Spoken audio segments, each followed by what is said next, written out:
Of land, homes, buildings, or any kind of real estate. You're listening to 95.7 The Game, KGMC FM at HD1 San Francisco. Always live on the free Odyssey app. It's time to wake up with a nice cup of morning roast. Oh, yeah. Featuring Bonte Hill and Joe Shasky. Well, I'm about that action, boss. Take him out! This is the Morning Roast on 95.7 The Game. Oh, baby, oh, baby, oh, baby. Or is it a yes, sir? Good morning, family.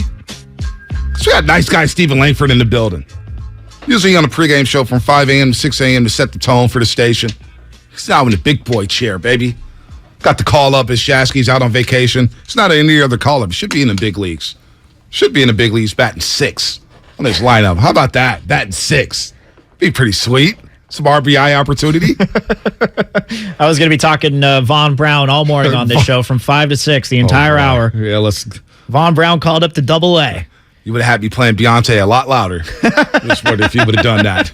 Click. I'm out here like Von Brown is about to be the second coming of Jesus, and then you're out here like, you won't break my soul. You won't break my soul, or Energy, or Virgo's Groove. Beyonce got some hitters. Yeah, she's got some hitters. Agreed. Got some hitters. Good morning, everybody out there on YouTube, Twitch. Subscribe to us on YouTube and Twitch at 95.7 The Game. Like us, love us, hate us if you want to. We don't care. Just watch us. YouTube or Twitch. We appreciate your time here, your attention span, listening to us every single day at 95.7 The Game. Of course, Comcast Business Text Line. Comcast Business Text Line is always bringing the heat. They've got questions about Kuminga. A lot of people are optimistic about Kuminga, as am I. I'm optimistic about Kuminga. Come on, man. What's not to like about him? And what's not to like about Dave Flemming? How about Dave Flemming joining us? Dave Flemming, of course, the play-by-play broadcaster for the San Francisco Giants, also does some college football, some college basketball. Wonder what he has on his docket. College football starts this weekend, the real college football. Last week, Nebraska, Northwestern playing in Dublin. Dublin, Ireland. That was weird. Wow. That was strange. And Nebraska, of course, they're not Dr. Tom Osborne's Nebraska Cornhuskers. It's a different Nebraska team. They have fallen a long, long way. Tommy Frazier's not walking through that door, Langford. You just gave a version of this isn't your grandfather's football team. No. Grant Wistrom is not walking through that door. Schleschenberger's not walking through that door. Oh, all right? man. Gosh. By the way, Dave Flemming, presented by the County of Santa Clara, book a COVID-19 booster shot right now at scfreevax.org or call 211-FLEM. Must have had a tough time getting back from Minnesota back to the Bay Area as the Giants host the Padres today for the first of 3 and the next 17 and 19 against the Padres, the Phillies, the Brewers, the Dodgers, and the Braves with a 3-game set or a 2-game set mixed in with the Cubs. Flem, good morning, man. That's I don't know where else we could go here as we enter September. Padres have been struggling. Brewers have been struggling. This was a golden opportunity for the Giants to get back into this race. And let's be honest, man, they just stunk over the weekend in Minnesota. I heard you on the broadcast. Lefty relievers just hasn't been a thing for the Giants recently, especially since the All-Star break. Starters not going deep into games. Lineup is struggling. Just a rough weekend in Minnesota as they got swept by the Twins. I know it's not good right now, but I know it's also better to talk about than Nebraska football. There's one thing. I can guarantee you that. Oh, no doubt. Dublin, Ireland. Real quick, Flem. A college football season starting in Dublin, Ireland, and the Nebraska Cornhuskers, who simply haven't been the same since they transitioned to the Big Ten. I don't know why they left the Big 12 out now. Obviously, we know why, because of the money. But, man, Nebraska is falling on hard times. We grew up when they were running the wishbone and the triple option, and they were dominating everybody. Now they can't beat the Northwestern Wildcats. Yeah, I don't think even the announcers were there in Dublin, but I would go to Dublin for a college football game, though. Sounded like fun.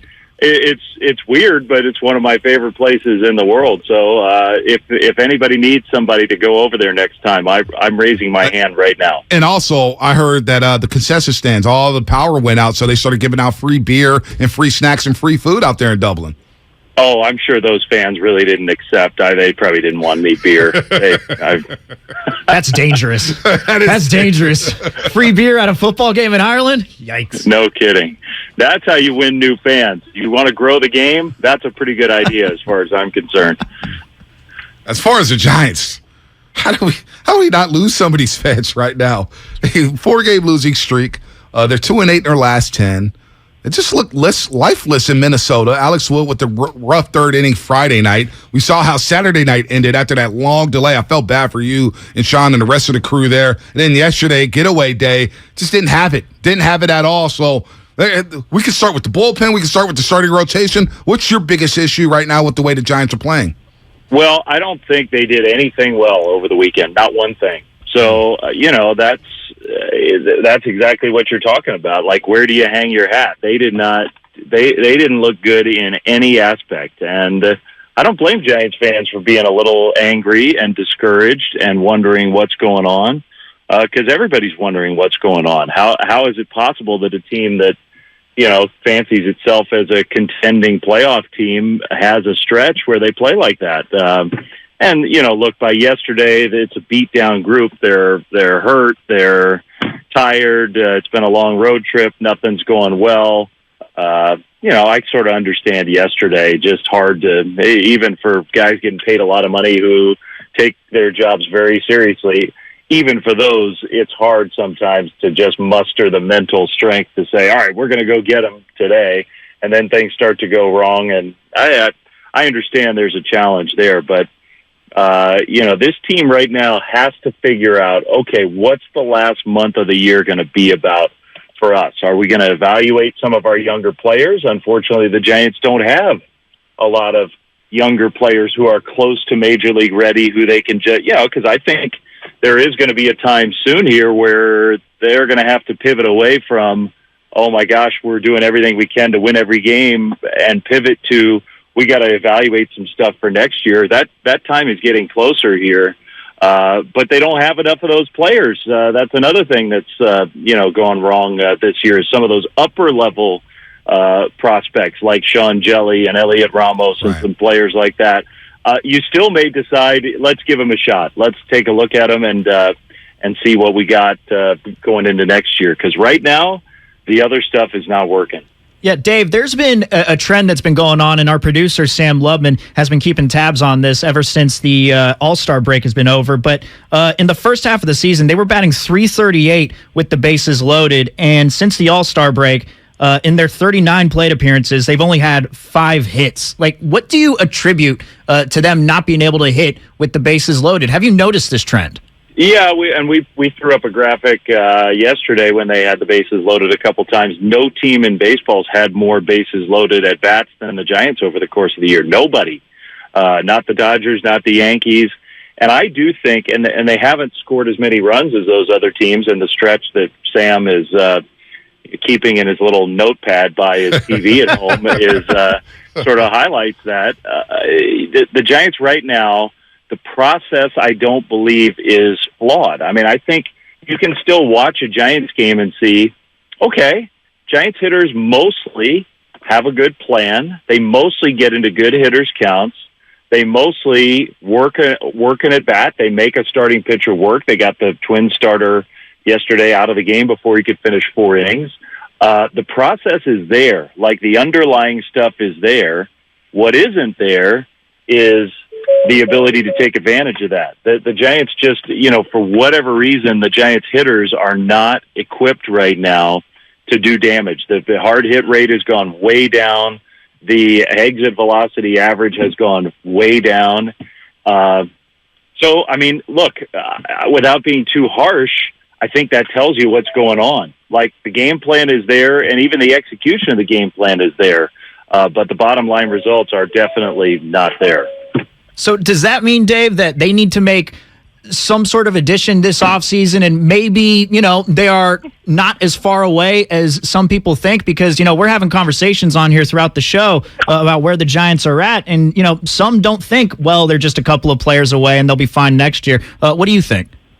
Well, I think you can feel very confident that on the run prevention side, which to me, that's not just pitching. And the reason I don't just say pitching is the Giants are going to put a lot of effort into improving the defense and trying to configure the roster so they have better defensive options. This roster has been so limiting for Gabe Kapler recently that, I just don't think he's got anywhere to turn with the way this roster is configured to try to get better defense out there. Defense has improved in the second half. It's sort of been masked by the cratering of the offense, but the defense has improved, but it's got to get way better. They have to get more athletic. And I think, even if Carlos Rodon doesn't come back, and there's obviously a good chance that he does come back, but even if he doesn't, I still believe that the Giants are going to have a good starting pitching staff. I think they'll reconfigure the bullpen. That's not where Giants fans should be worried.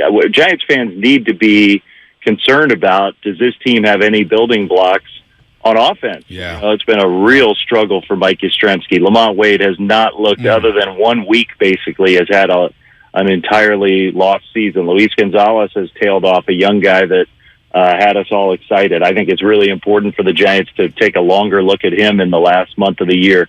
Can he clean up some of the other mistakes and be a more well-rounded player? That's where the Giants are going to have to put a lot of effort. How do you boost and bolster the position player side? I'm with you there. We're talking to Dave Flemming, of course, play-by-play for the San Francisco Giants, also ESPN College Football. And what I got to ask you before we go out, what your assignment is this weekend coming up. It's a big-time slate of college football, but the Giants right now struggling 2-8 in their last 10 games and falling out of this wild card race. They're 61-65 now, and that's where we want to pick up this conversation again with the everyday lineup. Farhan said last week on the Tim Kawakami podcast on The Athletic, hey, we may need 4 or 5 everyday players. And we all agree, because late night Lamont looks like he needs some sleep, Dave. He's not getting it done, whether he's batting second or third. Brandon Belt, have we seen the last of him in this lineup? Because that's going to be another position open at first base.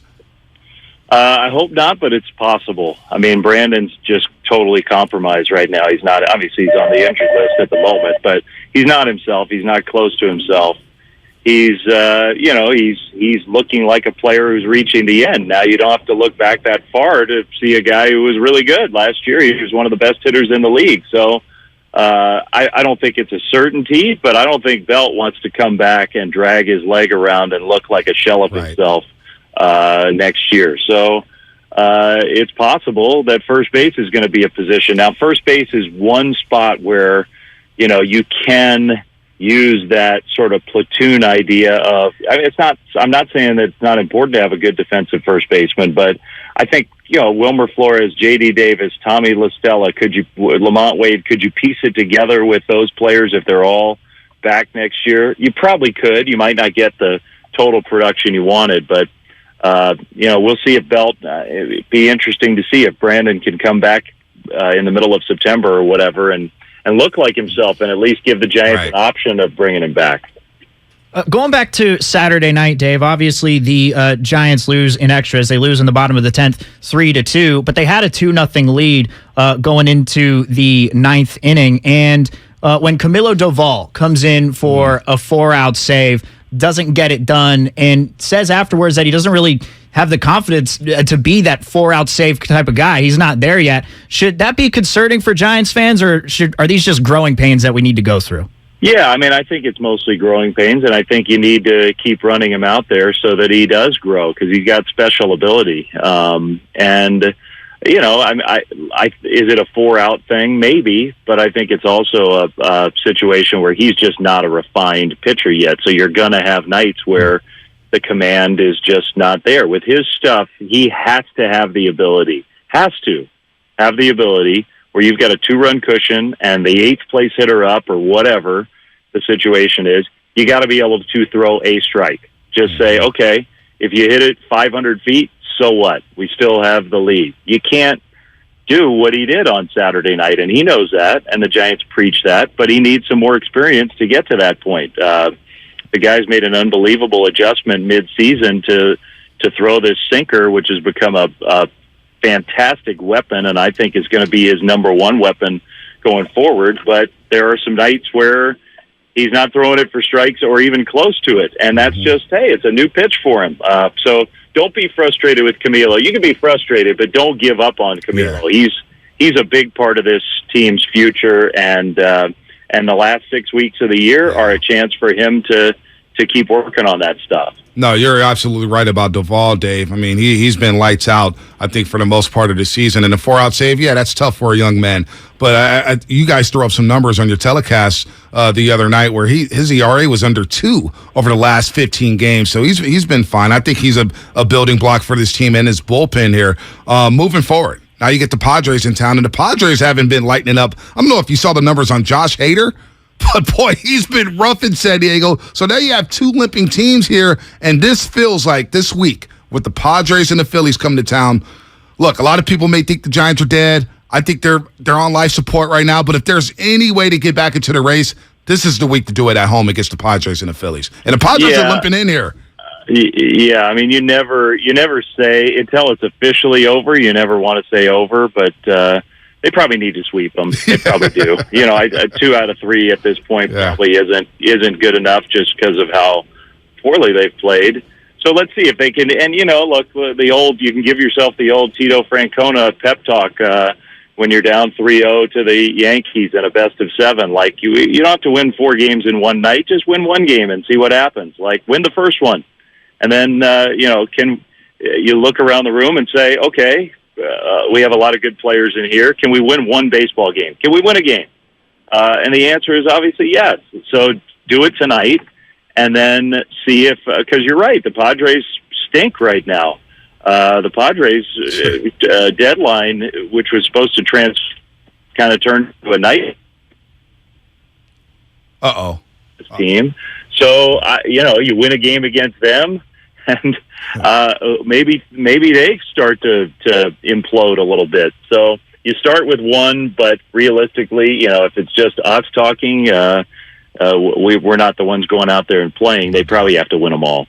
Yeah, Dave, I just got one more question for you, and this just actually has to do with broadcasting. But over the weekend, we had a couple of videos that went viral, so to speak, but it was Trey Turner. He was mic'd up, and you also had Adam Wainwright. He was mic'd up. The fans love it. And I'm just asking, from your perspective as a play-by-play guy, is that the type of thing that you'd like to do, which is getting guys mic'd up during the game? Or for you, is that a little awkward as they're trying to do their job and you're interviewing them at the same time?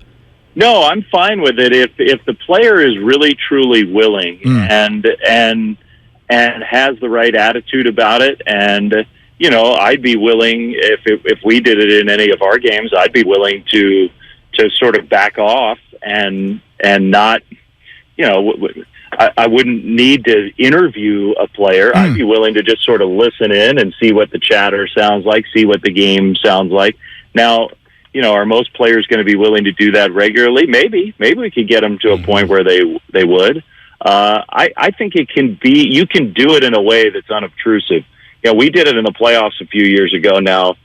It was in the middle of COVID, and I was sitting in a studio in Charlotte, North Carolina, and the analyst was in her shed in Bend, Oregon, and the game was in Oakland, and so the tech wasn't as good as it needed to be. Doesn't that sound fun? We remember. But we did it with Mark Canha, and then we did it the next day with Ramon Laureano, and that's a playoff game, and those guys agreed to wear the microphone and talk to us during a playoff game, and they were willing to do it. And you know what? Like, the Ramon Laureano thing sort of backfired because he started dropping F-bombs like every other word. As the ball, they had an inning where they gave up a bunch of runs, and the ball's whizzing over his head, and he's shouting into the microphone all these expletives. He was a fast runner, Dave. He was a fast runner. But Canha, I thought Mark Canha did a great job with it, and I thought it was interesting. People lost their minds, like, how could you intrude on a playoff game? And, I kept my mouth shut, but I did want to say to everybody, like, we asked. We didn't force him to do it. We asked, and Canha was like, sure, I'm happy to do it. So anyway, am I willing to do that? Yeah, I'm willing to do that, and I hope with the Giants, with our local telecast, I hope we figure out a way to try. I think it'd be fun. All right, before we get you out of here, Flem, I got to ask you about this weekend. Big-time college football games. Ohio State, Notre Dame at the Horseshoe. You have Florida State, LSU. You have Georgia, Oregon. You got some big-time matchups here. Where will you be? Because I know college football is on the docket, man. Are you starting this weekend at ESPN, your college football slate? I am. I'm starting this weekend. They consulted with me. It's baseball season. Let's make it as easy as possible. Let's send you to the closest possible place. So I'm going to Fayetteville, Arkansas. But that's a good game, though. Cincinnati, Arkansas. Really good game. Yeah. Really two good teams. Kind of a funny matchup, weird matchup, but two really good teams.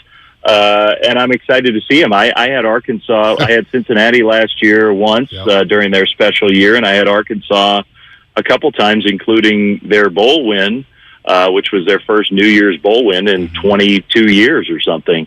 So I think Arkansas's got a chance to have a really great year, really good team. They've got one of the best quarterbacks in the country. It's 3:30 Eastern, 12:30 Pacific in the middle of the afternoon on the first full Saturday of college football season. I'm pumped. Fayetteville, Arkansas. That's what no San Jose State games, no San Diego State games. Let's send them to the SEC country, the Fayetteville, Arkansas. Hey, Sam Pittman, good head coach out there in Arkansas. That'd be a fun game. We're talking about this morning. Yeah, I never complain about going to the SEC. I think it's just fun to be there. It'll be an incredible atmosphere. Those people are so pumped for their season to start. But yeah, it's kind of hard to get there when you're trying to work baseball games and mix and match. Fayetteville's not. And then week 2, they made it a lot easier on me. I'm going to Stillwater, Oklahoma, so it's a much easier trip. Oklahoma State. Who they got next week? They have Arizona State. Ooh. Pac-12, Big 12 matchup. Forks up. Dave Flemming. Of course, he does everything: golf, college football, college basketball, and baseball. And with the way the Giants have been playing, nice guy, maybe Flem needs a break from some baseball. Get him out to a football game, man. Give him a little mental break from the Giants with the way they've been playing. Flem, you're the best, man. We'll talk to you next week. Maybe the Razorbacks can get a hit with runner in scoring. Jefferson can do it. He's a cleanup hitter, Flem. He's a good cleanup hitter. Hey, we can still enjoy the last 6 weeks of you can always enjoy parts of a baseball season. Watch Joey Bart, watch Camilo Duvall, Logan Webb, Carlos Rodon. Every game can be its own thing. We'll see if the Giants can play a little better tonight. No doubt about that. We'll be watching Padres Giants on deck tonight at Oracle Park. Flem, we'll talk to you next week. Okay, great. Thanks, Flem. Dave.